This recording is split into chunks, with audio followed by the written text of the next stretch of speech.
happens when you love someone you can't save? This is the story of saving Mr. Banks. Listen in with Lindsay.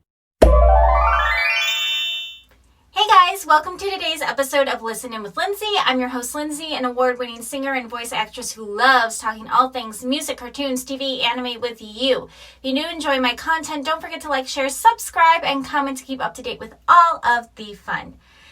Okay, there are some stories that are all about creativity, some that are all about nostalgia, some that are all about collaboration. Saving Mr. Banks is about all three. But underneath it is about something far more intimate and far more difficult.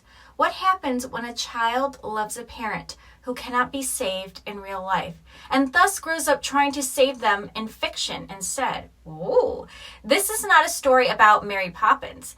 Oh, that would be too easy. This is a story about a daughter who learned very early that love does not guarantee safety. Nope, no sorry, Bob. When we first meet P.L.Travers, she is, dare I say, rigid, emotionally exacting, suspicious of cheer, intolerant of levity. The film invites us, almost dares us to judge her. Come on, do it. You know you want to. But judgment dissolves once we understand this. Every part of P.L.Travers' personality is a survival strategy. She does not resist Walt Disney because she hates joy. She resists because joy in her childhood was often followed by collapse. When happiness is unreliable, control becomes sacred. Her memory serves as a living force. Saving Mr. Banks treats memory not as a series of flashbacks, but as presence. Her father is not in the past. He is with her, in her posture, in her rigidity, her fear of humiliation.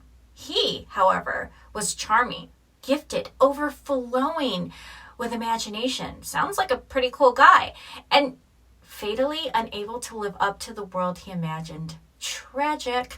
This is the cruel paradox of loving an idealist. They make the world feel bigger and then leave you to clean up the consequences. He's the father who promised magic. Travers' father promised wonder. He sang, he played, he spoke as though the universe would bend kindly. To a child, this is intoxicating. But when that promise repeatedly fails, when magic cannot pay bills, when optimism cannot outrun addiction, well, the child learns a devastating lesson. Belief is dangerous. And so P.L.Travers, aka Little Ginty, grows into someone who polices belief mercilessly. To her, Mr. Banks could never be a joke. Walt Disney wanted Mr. Banks to be funny. Travers cannot allow it. Absolutely not. Because comedy requires distance, and Travers is still too close. To laugh at Mr. Banks would be to betray the tenderness with which she once believed in him. So she insists he be dignified. Not perfect, but honored. Right? Mr. Banks must not be mocked. No. Because children often believe this unspoken rule. Are you ready for it? If I protect my parents' dignity, maybe the pain means something. Maybe, just maybe, the hardship, the pain was all worth it. Mary Poppins serves as emotional triage. Mary Poppins is not fantasy. She is intervention. She arrives when adults fail. She restores order without cruelty. She does not shame. Mary Poppins does what Travers wished someone had done for her family. She saves the children and gives the father a chance to be redeemed. Not punished, not exposed, redeemed. Redemption. Control is a form of love, not cruelty. Travers' resistance to Disney is often framed as obstinacy, but seen through this lens, it is grief management. She is guarding a fragile emotional ecosystem. If Disney mishandles the tone, the songs, the laughter, then the story collapses into mockery, and mockery would mean that her father's failure was meaningless. Okay, there's this unspoken childhood contract. Many children of fragile parents form that unspoken contract. I will not abandon you emotionally, even if you abandon me practically. Travers keeps that contract her entire life.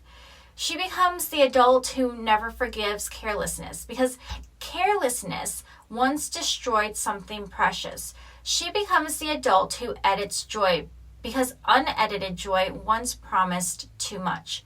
There's tragedy, real tragedy, in loving someone you outgrow. The hardest thing about Travers' relationship with her father is this: she outgrows him, emotionally, practically, psychologically, but she never outgrows her love. This creates a fracture that never fully heals. Mary Poppins is not about fixing that fracture. It is about making it survivable. Why did this story have to be told? Saving Mr. Banks is not asking us to decide who was right. It is not asking us to sit with a harder truth. Well, I'm sorry. It is asking us to sit with a harder truth. Sometimes art is created not to celebrate the past, but to negotiate peace with it. Sometimes stories are not meant to be joyful. They are meant to be bearable. Before Walt Disney enters this story, Travers' story, before the songs, the meetings, the arguments, there was a quick word from our sponsors. This episode is sponsored by me. My creativity, vision, and drive to create wonderful, glorious kids content for the next generation. My current project is a preschool sing-along starring a giraffe named Gigi who sings and plays with all her colorful preschool pals. We have 13 fun kid songs available to download and stream. Guys, we even have fun vinyls and CDs. If you have a little one that needs some color and music in their life, then head on over to lrodco.com/GigiBrand. That's lrodco.com/GigiBrand. Enjoy! But seriously, back to it. Before all of that, there is a daughter still trying to protect the best version of her father from the worst truths about him. And that protection will shape every single battle to come. Let's step fully into her childhood itself, shall we? Into addiction, disappointment, and the impossible love of a child who keeps believing. Picture it, Australia. We have entered the world of young Ginty. It is a world that glitters with imagination, her father's charisma, his songs, his laughter. But beneath the sparkle lies an emotional instability so profound that a child learns almost unconsciously. Love can be unpredictable, unreliable, even unsafe. This is the invisible architecture of trauma.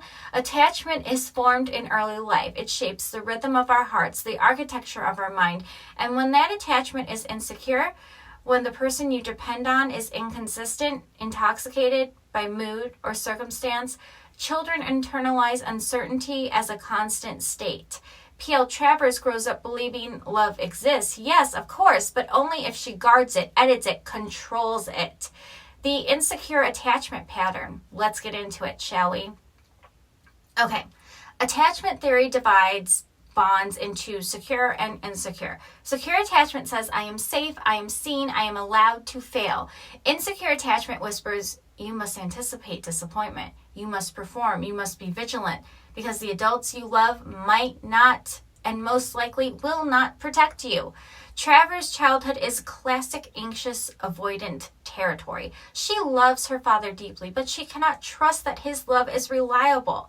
The father she adores, Travers Gulf, is brilliant, full of ideas, and has a magnetic presence. But he is also prone to fantasy that collapses into utter disappointment.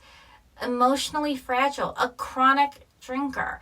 This combination forms a child who is hypervigilant, intensely observant, and painfully self-reliant. Qualities we see in Travers' adult personality and in, dare I say, Mary Poppins herself.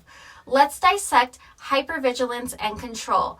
Children in unpredictable households learn to predict danger. They learn to anticipate emotional shifts. For Travers, storytelling becomes a way to regain control. It is the world. Well, if her world is unsafe, then fiction is a safe laboratory. Here she can manipulate outcomes, she can edit characters, she can prevent tragedy. Mary Poppins is not whimsical escapism. She is psychological armor. She arrives and fixes what adults failed to fix. She corrects injustice. She restores order. She ensures safety, all the things Travers craved as a child. When she negotiates with Disney, she is negotiating the preservation of that safe space, a literal extension of the attachment she never fully felt in childhood. Guilt, shame, and the internalized father. In trauma theory, so I read and saw, children of inconsistent caregivers often internalize responsibility. If the adult is unpredictable, the child learns, if I do enough, behave perfectly, love intensely, maybe I can fix it. Travers carries this into adulthood. Her father's failures are entwined with her sense of self-worth. She believes, subconsciously, if I can tell the story correctly, I can save him. If I can control the narrative, I can prevent harm. If I can perfect the past through fiction, maybe the pain, the deep pain that I feel, can be erased. And this is exactly what Mary Poppins allows her to do, to rewrite history with grace, with dignity, with a form of justice. There's impact in unresolved loss. Psychologically unresolved childhood trauma often manifests as perfectionism, right? Emotional guardedness, difficulty trusting others, and resistance to vulnerability. Travers exhibits all of these. Her meticulousness in storycraft, her insistence on protecting Mr. Banks' dignity, even her distrust of Disney's cheerfulness. These are not quirks, they are trauma responses. She cannot allow her father to be mocked or diminished, because doing so would be re-traumatizing herself. Her creativity is inseparable from her need for control as protection. That's the cathartic function of fiction. Mary Poppins is more than entertainment. It is therapeutic rehearsal. Through fiction, Travers renegotiates attachment bonds, exercises moral authority she never felt as a child, practices repair without risk every time she places Mr. Banks in jeopardy, then allows him redemption. She relives and reshapes her relationship with her father. Disney's challenge is fascinating because he represents the external world, insisting, no, you cannot control everything. And she must negotiate. I will allow changes, but only in ways that honor my truth.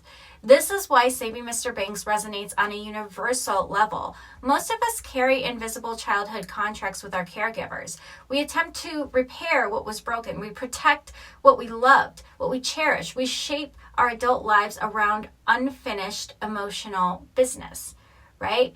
Travers teaches us that love and trauma are inseparable in many human relationships. Art can be a mechanism for survival.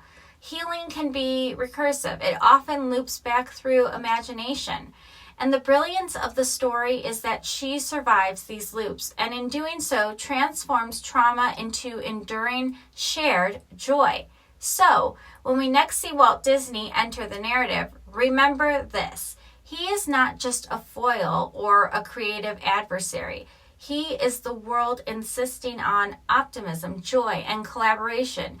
These are forces Travers has never fully trusted. Their clash is not about art. It is about something deeper, attachment, safety, and emotional sovereignty. Why Mr. Banks had to be saved. P.L.Travers did not write Mary Poppins because she wanted to entertain children. Please. She wrote it because she needed to rescue her father, the man who meant so much to her all her life. This is the secret heartbeat of the story, the gentle, almost imperceptible rhythm behind every scene, every sentence, every character decision. If I can fix Mr. Banks, maybe I can fix the past. Guilt is a subtle companion. It walks beside her in every meeting with Walt Disney, every hesitation, every carefully worded objection to a song, a scene, a laugh, because in trauma, guilt and love are often inseparable. Let's explore the internalized father, shall we? Psychologically speaking, children of inconsistent caregivers often carry an internalized parent, a mental model of the parent that they live with, long after the parent has disappeared. For Ginty, her father exists in 3 layers. The real father, flawed and fallible. The idealized father, larger than life, who promised wonder and magic. The internalized father, whom she must protect, repair, and redeem through her own actions. Mary Poppins, Mr. Banks, is not just a character. He is the internalized father made malleable, one she can influence safely. And in doing so, Travers gains psychological agency that she never had as a child. Her guilt and the need for reparation. Guilt in trauma often manifests as hyper-responsibility. P.L.Travers believes, if I make Mr. Banks worthy, if I preserve his dignity, if I protect him from ridicule, then perhaps the harm of my childhood can be mitigated. She cannot rewrite the past, but she can reshape the symbolic father in her stories. This is why every objection she raises to Disney is emotionally frightened. It's not petty. It's a form of moral labor, the labor of emotional repair. Her use of narrative control as survival, well, control is an extension of trauma coping. For her, I suppose. If the world feels unsafe, you must control the narrative to survive. Travers' painstaking insistence on dialogue, tone, and pacing is not perfectionism. It is self-protection. She is not just negotiating a movie. She is negotiating the preservation of emotional truth. Walt Disney's optimism and whimsy are threatening because they risk undermining that very truth. Every cheerful song is a potential distortion of memory. Every slapstick moment is a potential betrayal of her father's dignity. Mary Poppins is an act of defense. Now, the question we must ask, why must Mr. Banks be saved at all? Because in trauma, unresolved figures, they haunt us. Travers cannot fully forgive or release her father in real life. He is gone and memory cannot change that. But in fiction, she can. Restore his dignity, protect him from ridicule, grant him redemption he never fully achieved in life. Let that sink in because that's deep. Saving Mr. Banks is not about the audience. It is about Travers' internal reconciliation. Her story is therapeutic, not performative. The cathartic structure of redemption. Let's get into it. Mary Poppins operates on the architecture of trauma repair. Recognition of harm, children are ignored, misled, or endangered. The father is flawed. Acknowledgement of dignity. Even flawed adults deserve respect and recognition. Redemption through action. Small acts like fixing broken household dynamics or emotionally guiding the children restore balance. This mirrors the psychological process Travers undertakes. She witnesses the father's flaws, her father's flaws. She preserves his humanity. She grants him symbolic redemption. In narrative terms, the story is less about magic and more about psychological equilibrium. Philosophical reflection, art as emotional reconciliation. Let's get into it. Here's the profound lesson. Trauma, when unprocessed, can persist as bitterness, fear, or distrust. Art allows the psyche to rehearse healing, to explore what could have been, to integrate impossible love into adult identity.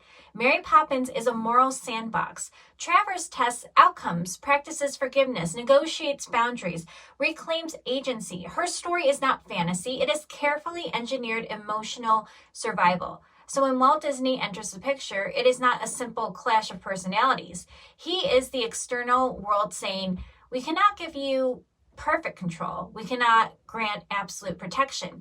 And Travers must decide, will she surrender the emotional sanctity of her story, or will she negotiate, insist, preserve, and ultimately release the tension through collaboration?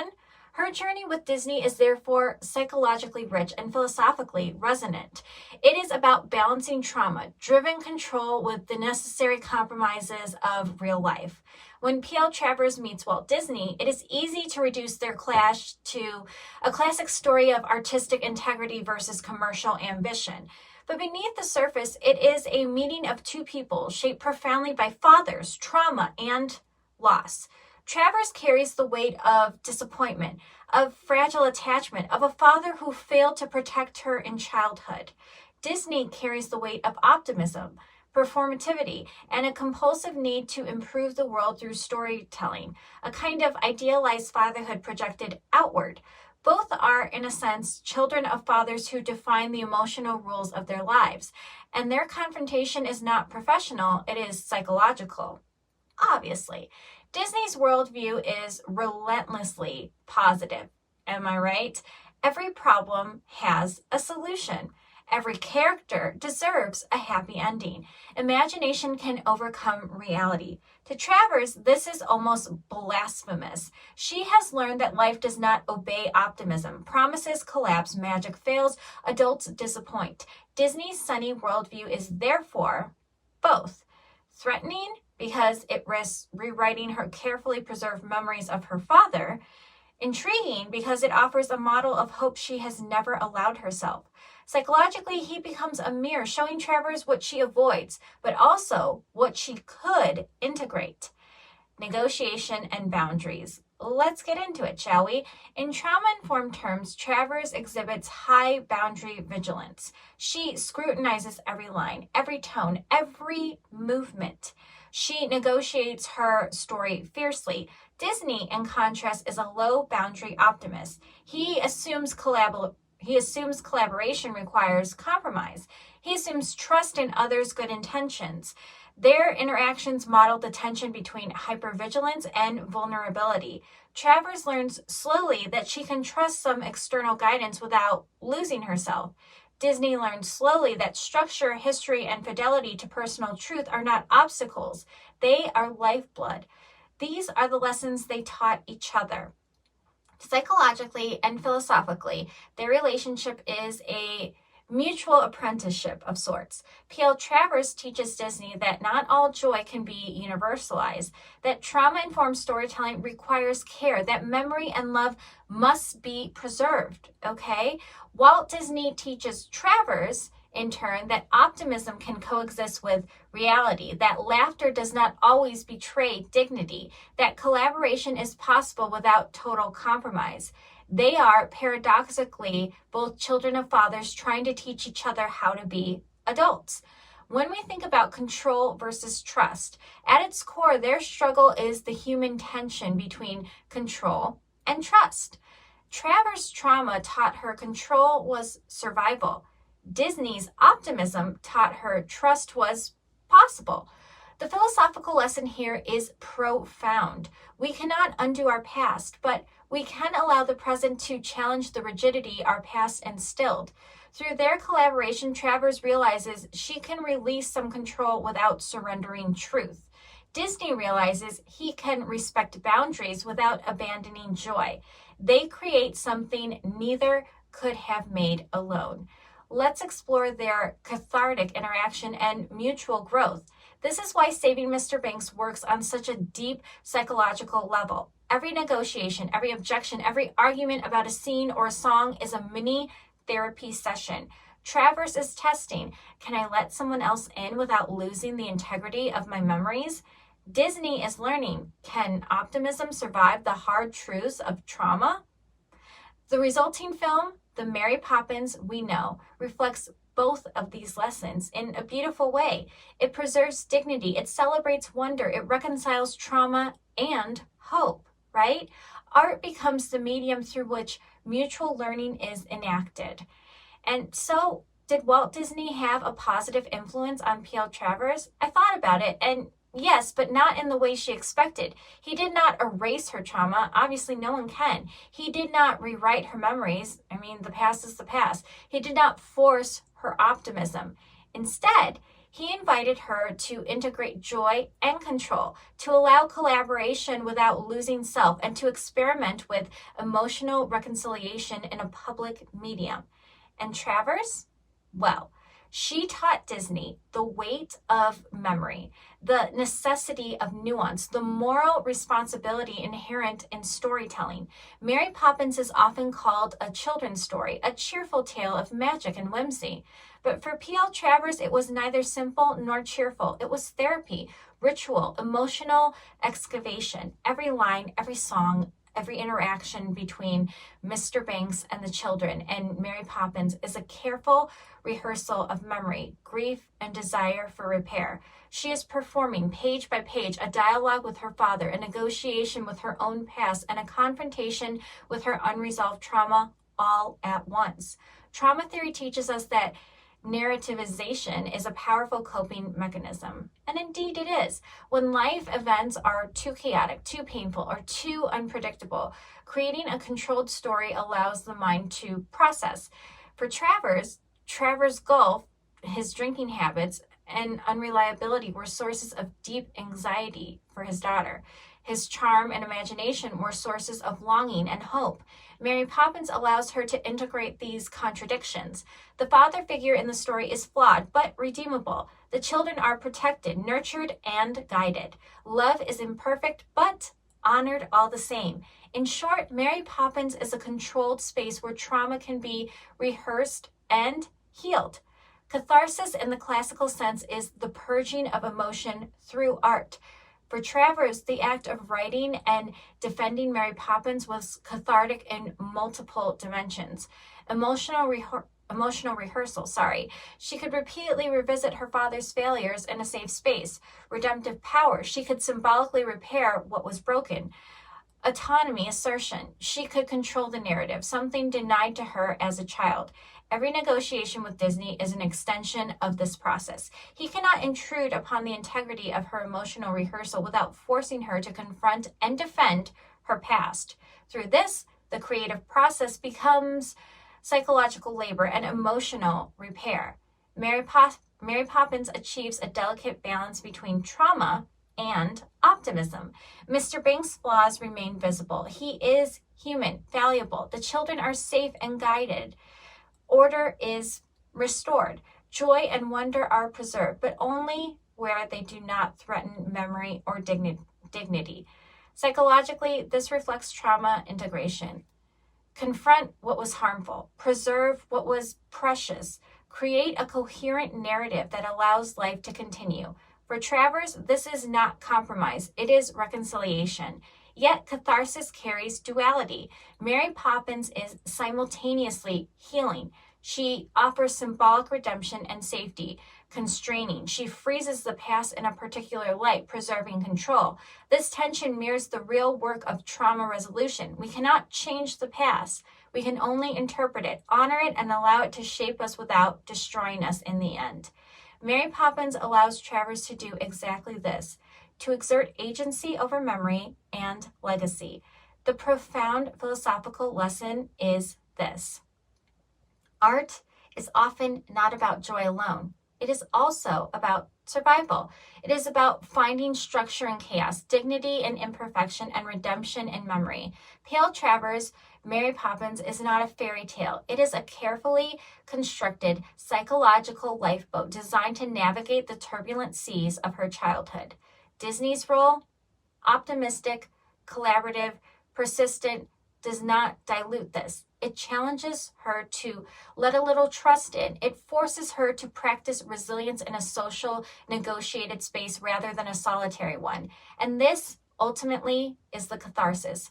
Trauma is acknowledged, memory is preserved, and healing is rehearsed.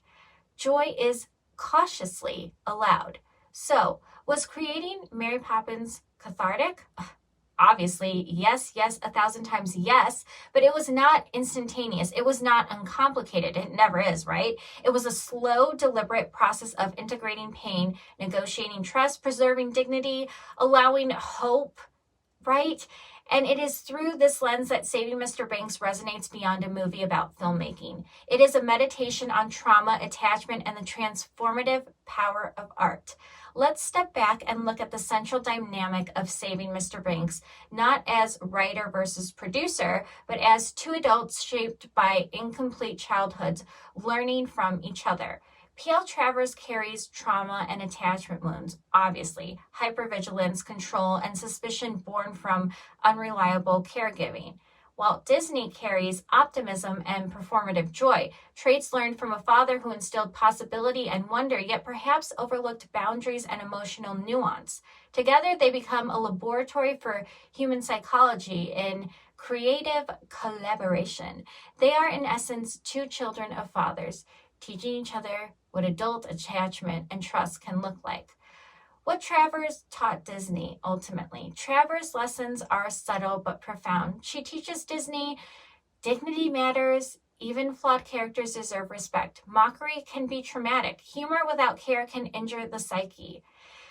Memory shapes reality. Childhood is not erasable. The past is weighted with moral and emotional significance. You cannot rewrite it lightly. Trust must be earned slowly. Optimism alone is not enough to invite collaboration. Respect, boundaries, and attentiveness are required. Philosophically, Travers challenges Disney to temper hope with empathy, to recognize that human experience is never uncomplicated.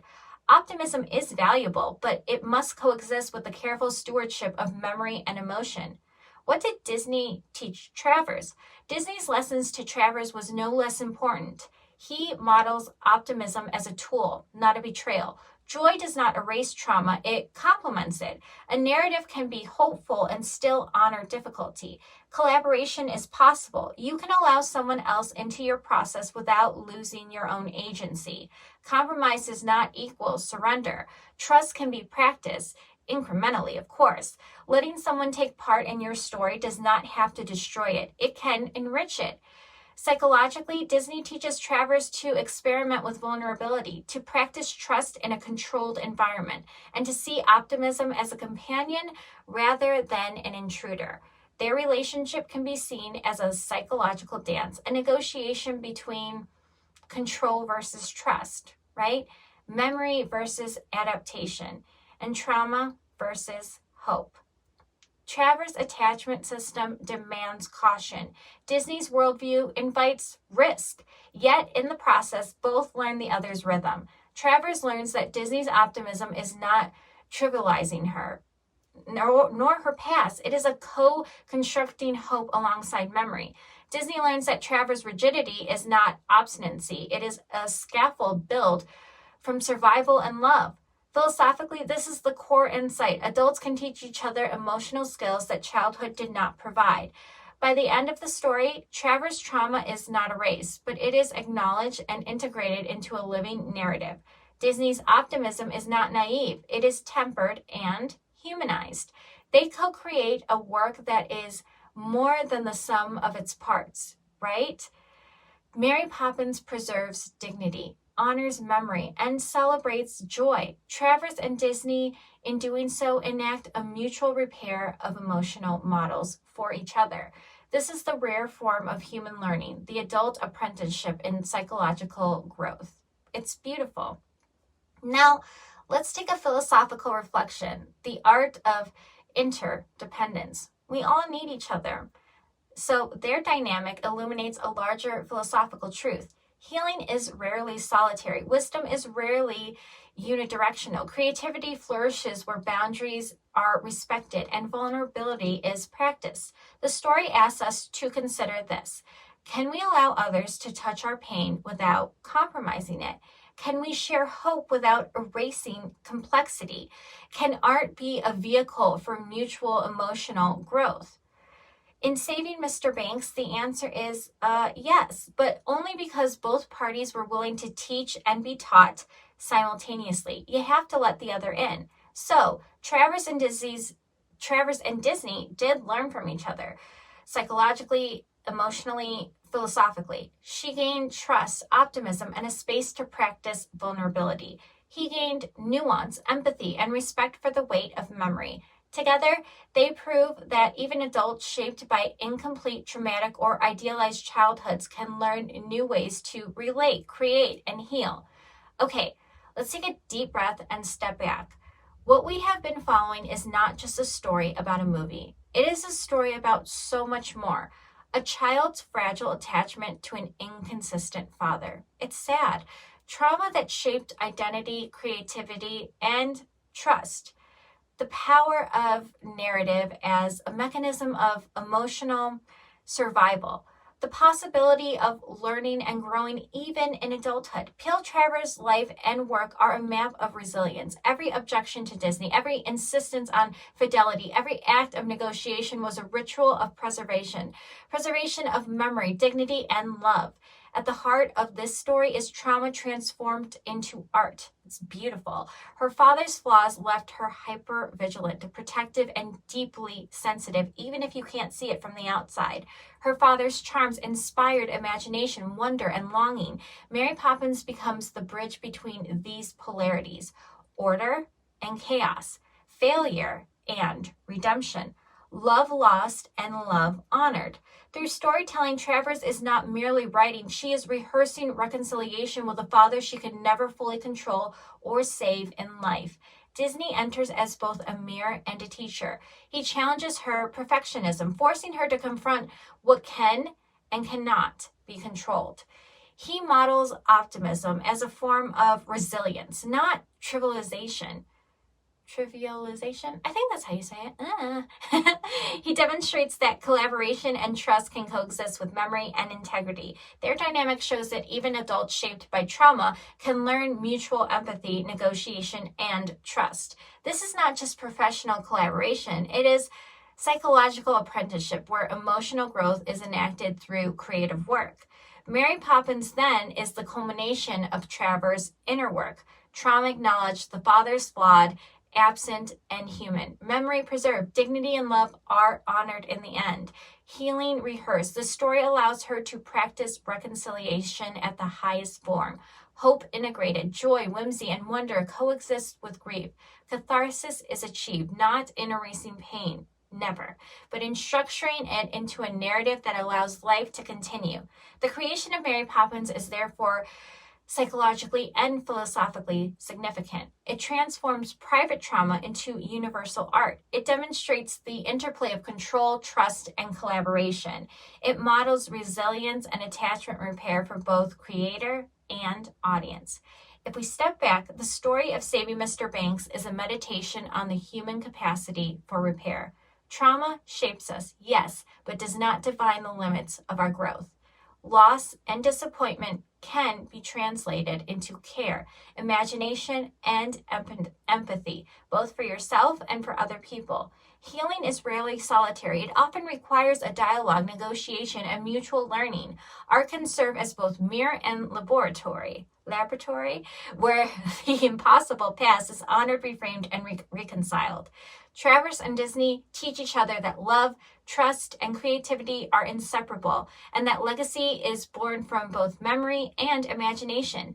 By the end, we see that P.L.Travers' father's influence was profound, shaping her personality, resilience, and storytelling. Her trauma became a catalyst for creativity, not a prison. Disney did not erase the past. He invited Travers to practice trust, collaboration, and optimism. Mary Poppins is the embodiment of integration.